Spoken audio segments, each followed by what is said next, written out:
അധ്യായം 10. ആട്ടിൻകൂട്ടത്തിൻ്റെ ഉപമ.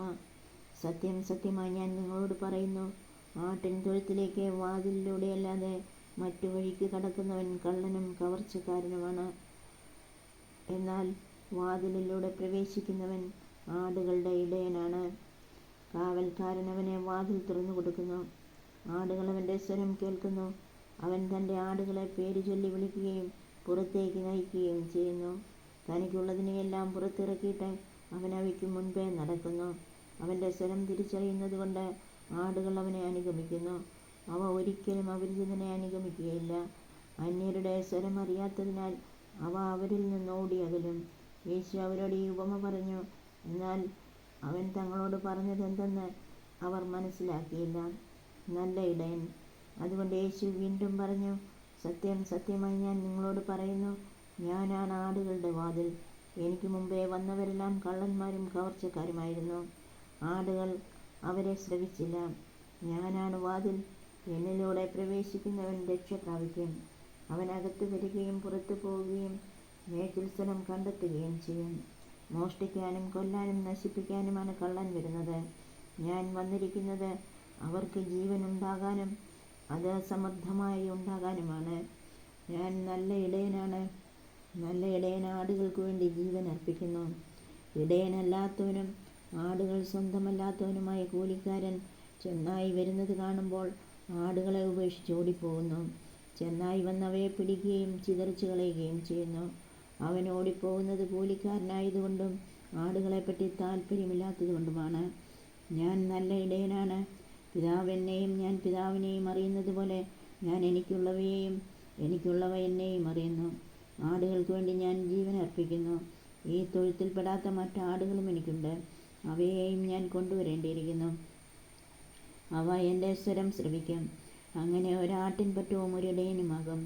തിരിച്ചെടുക്കുന്നതിന് വേണ്ടി ഞാൻ ജീവൻ അർപ്പിക്കുന്നതിനാൽ പിതാവ് എന്നെ സ്നേഹിക്കുന്നു. ആരും എന്നിൽ നിന്നത് പിടിച്ചെടുക്കുകയല്ല, ഞാനത് സ്വമനസ്സ സമർപ്പിക്കുകയാണ്. അത് സമർപ്പിക്കാനും തിരികെ എടുക്കാനും എനിക്ക് അധികാരമുണ്ട്. ഈ കൽപ്പന എൻ്റെ പിതാവിൽ നിന്നാണ് എനിക്ക് ലഭിച്ചത്. ഈ വാക്കുകൾ മൂലം യഹൂദരുടെ ഇടയിൽ വീണ്ടും ഭിന്നതയുണ്ടായി.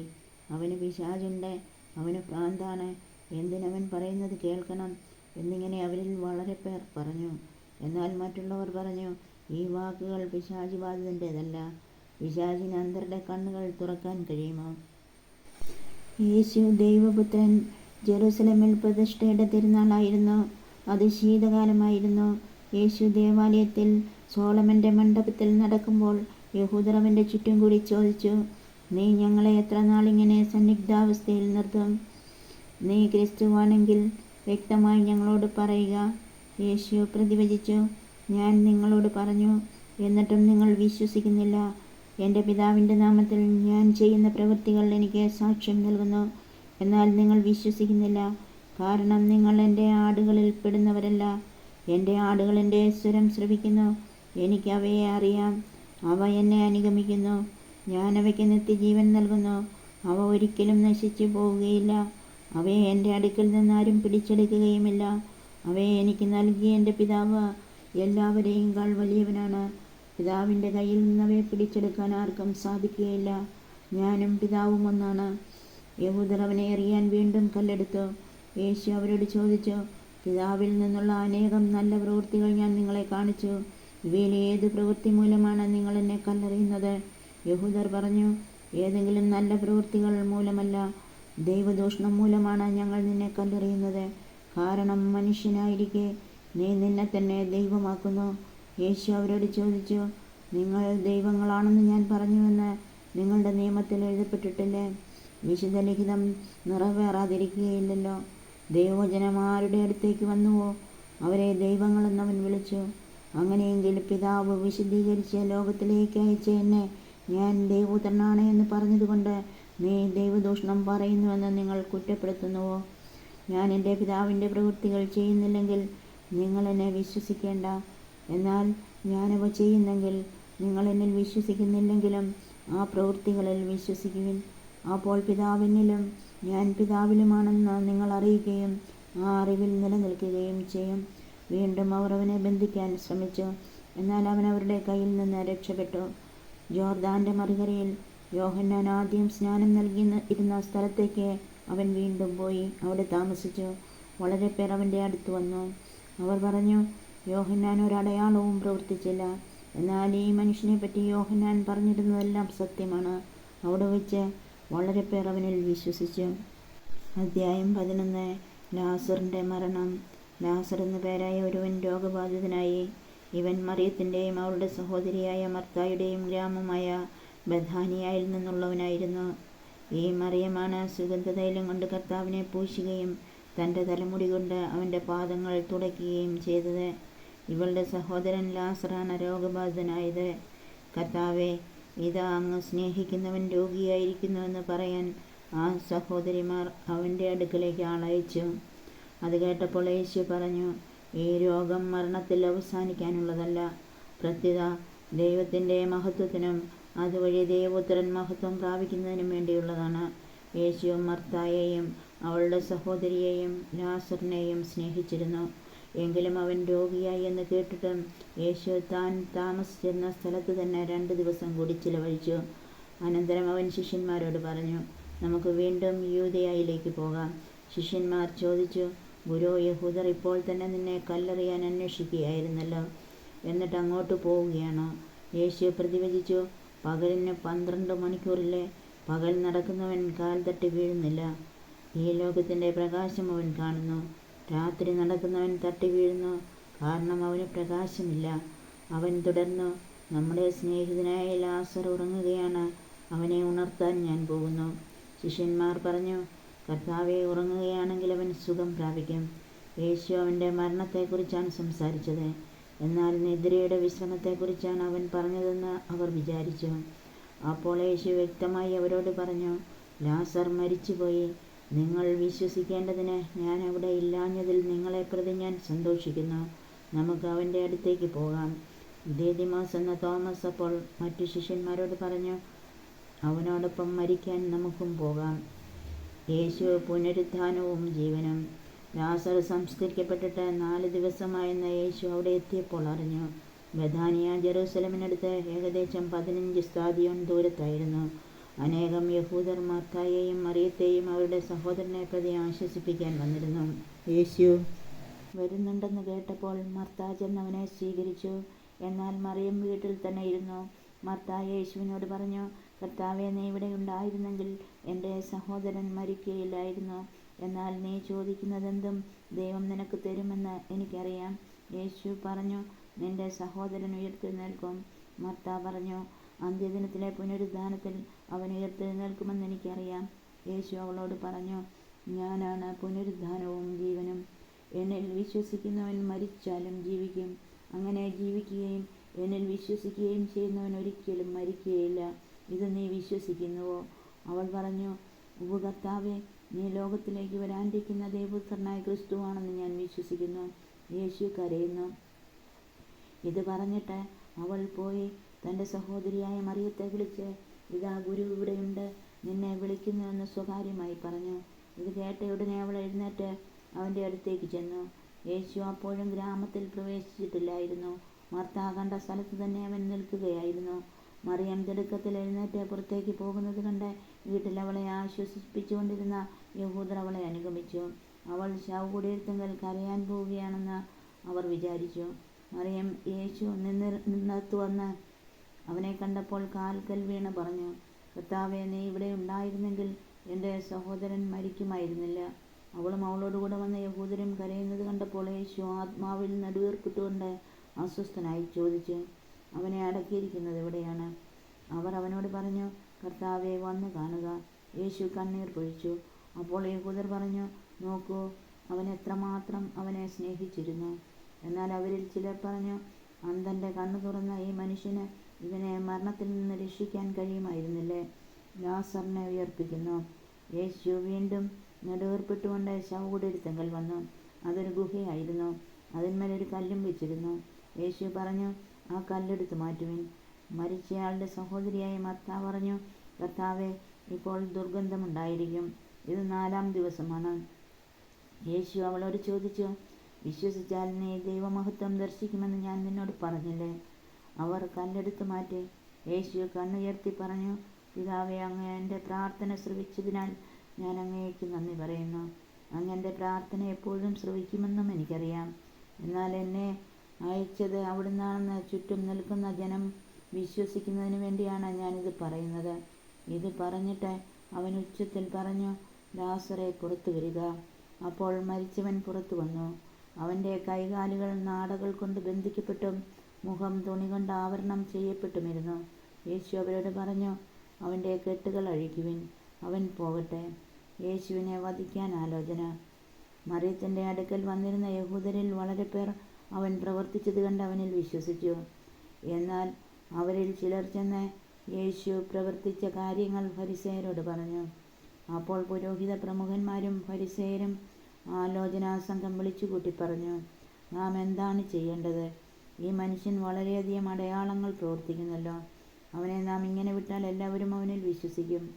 അപ്പോൾ റോമാക്കാർ വന്ന് നമ്മുടെ വിശുദ്ധ സ്ഥലത്തെയും ജനത്തെയും നശിപ്പിക്കും.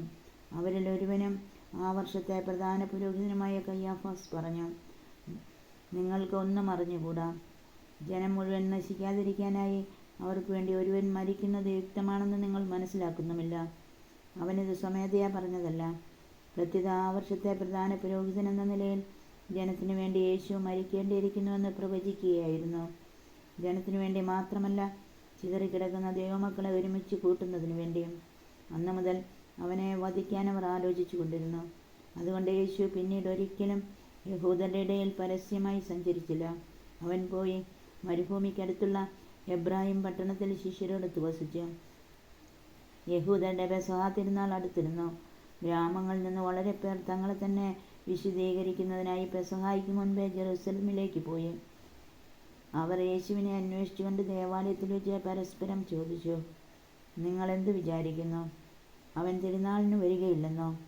അവൻ എവിടെയാണെന്ന് ആർക്കെങ്കിലും വിവരം ലഭിച്ചാൽ അവനെ ബന്ധിക്കേണ്ടതിന് തങ്ങളെ അറിയിക്കണമെന്ന് പുരോഹിത പ്രമുഖന്മാരും ഫരിസേയരും കൽപ്പന കൊടുത്തിരുന്നു. അധ്യായം 12.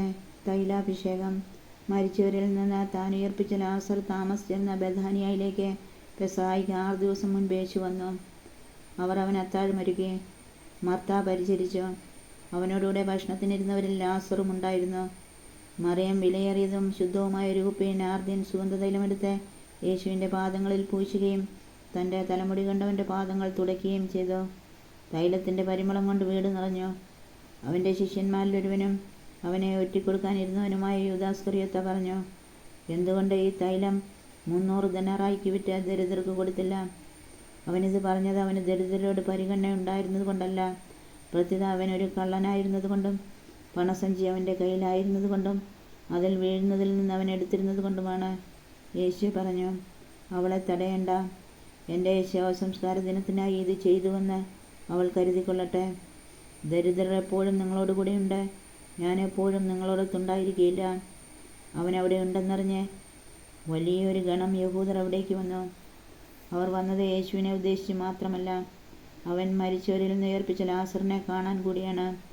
ലാസറിനെ കൂടി കൊല്ലാൻ പുരോഹിത പ്രമുഖന്മാർ ആലോചിച്ചു. എന്നാൽ അവൻ നിമിത്തം യഹൂദരിൽ വളരെ പേർ അവരെ വിട്ട് യേശുവിൽ വിശ്വസിച്ചിരുന്നു. രാജകീയ പ്രവേശം. അടുത്ത ദിവസം തിരുനാളിന് വന്നുകൂടിയ ഒരു വലിയ ജനക്കൂട്ടം യേശു ജെറുസലമിലേക്ക് വരുന്നെന്ന് കേട്ട് ഈന്തപ്പനയുടെ കൈകളെടുത്തുകൊണ്ട് അവനെ എതിരേൽക്കാൻ പുറപ്പെട്ടു.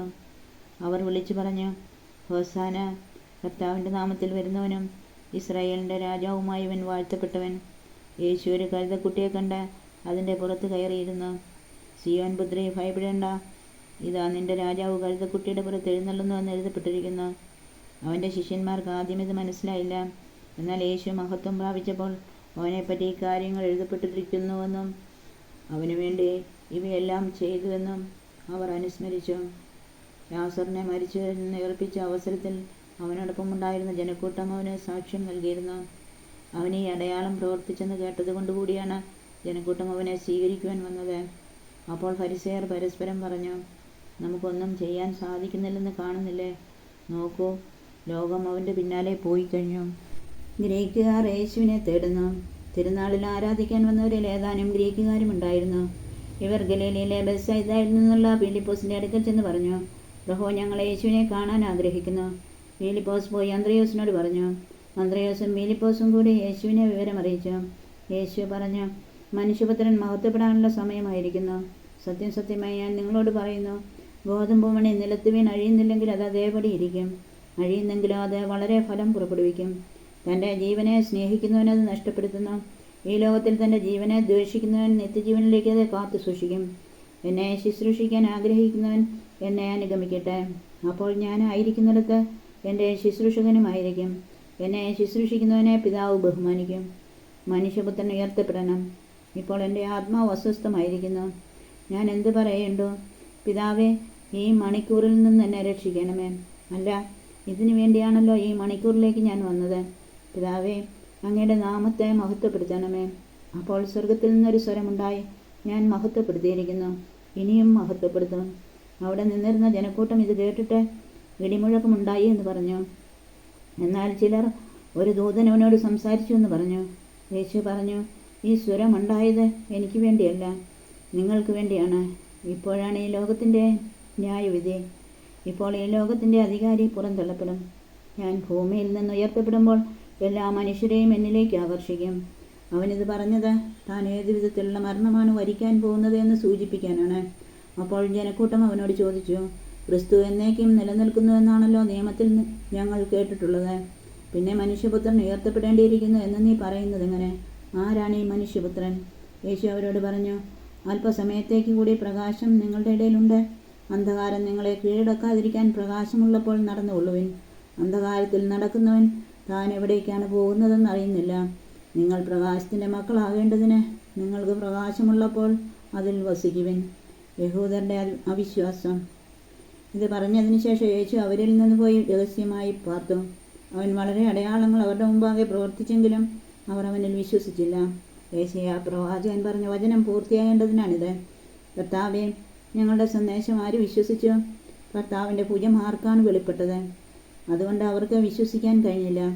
യേശയ്യാ വീണ്ടും പറഞ്ഞിരിക്കുന്നു, അവർ തങ്ങളുടെ കണ്ണുകൾ കൊണ്ട് കാണുകയും ഹൃദയം കൊണ്ട് ഗ്രഹിക്കുകയും അങ്ങനെ അവർ എന്നിലേക്ക് തിരിഞ്ഞ് ഞാൻ അവരെ സുഖപ്പെടുത്തുകയും ചെയ്യാതിരിക്കേണ്ടതിന് അവിടുന്ന് അവരുടെ കണ്ണുകളെ അന്ധമാക്കുകയും ഹൃദയത്തെ കഠിനമാക്കുകയും ചെയ്തു. അവൻ്റെ മഹത്വം കാണുകയും അവനെപ്പറ്റി സംസാരിക്കുകയും ചെയ്തതുകൊണ്ടാണ് യേശയ്യാ ഇങ്ങനെ പ്രസ്താവിച്ചത്. എന്നിട്ടും അധികാരികളിൽ പോലും അനേകർ അവനിൽ വിശ്വസിച്ചു. എന്നാൽ സിനഗോഗിൽ നിന്ന് ബഹിഷ്കൃതരാകാതിരിക്കാൻ വേണ്ടി ഫരിസേയരെ ഭയന്ന് അവരാരും അത് ഏറ്റു പറഞ്ഞില്ല. ദൈവത്തിൽ നിന്നുള്ള മഹത്വത്തെക്കാളധികം മനുഷ്യരുടെ പ്രശംസ അവർ അഭിലഷിച്ചു. യേശു ഉച്ചത്തിൽ വിളിച്ചു പറഞ്ഞു, എന്നിൽ വിശ്വസിക്കുന്നവൻ എന്നിലല്ല, എന്നെ അയച്ചവനിലാണ് വിശ്വസിക്കുന്നത്. എന്നെ കാണുന്നവൻ എന്നെ അയച്ചവനെ കാണുന്നു. എന്നിൽ വിശ്വസിക്കുന്നവരാരും അന്ധകാരത്തിൽ വസിക്കാതിരിക്കേണ്ടതിന് ഞാൻ വെളിച്ചമായി ലോകത്തിലേക്ക് വന്നിരിക്കുന്നു. എൻ്റെ വാക്കുകൾ കേൾക്കുന്നവനോ പാലിക്കുന്നില്ലെങ്കിലും ഞാൻ അവനെ വിധിക്കുന്നില്ല. കാരണം ഞാൻ വന്നിരിക്കുന്നത് ലോകത്തെ വിധിക്കാനല്ല, രക്ഷിക്കാനാണ്. എന്നാൽ എന്നെ നിരസിക്കുകയും എൻ്റെ വാക്കുകൾ തിരസ്കരിക്കുകയും ചെയ്യുന്നവന് ഒരു വിധികർത്താവുണ്ട്. ഞാൻ പറഞ്ഞ വചനം തന്നെ അന്ത്യദിനത്തിൽ അവനെ വിധിക്കും. എന്തെന്നാൽ ഞാൻ സ്വമേധയല്ല സംസാരിച്ചത്. ഞാൻ എന്ത് പറയണം, എന്ത് പഠിപ്പിക്കണമെന്ന് എന്നെ അയച്ച പിതാവ് തന്നെ എനിക്ക് കൽപ്പന നൽകിയിരിക്കുന്നു. അവിടുത്തെ കൽപ്പന നിത്യജീവനാണെന്ന് ഞാൻ അറിയുന്നു. അതിനാൽ ഞാൻ പറയുന്നതെല്ലാം പിതാവ് എന്നോട് കൽപ്പിച്ചതുപോലെ തന്നെയാണ്.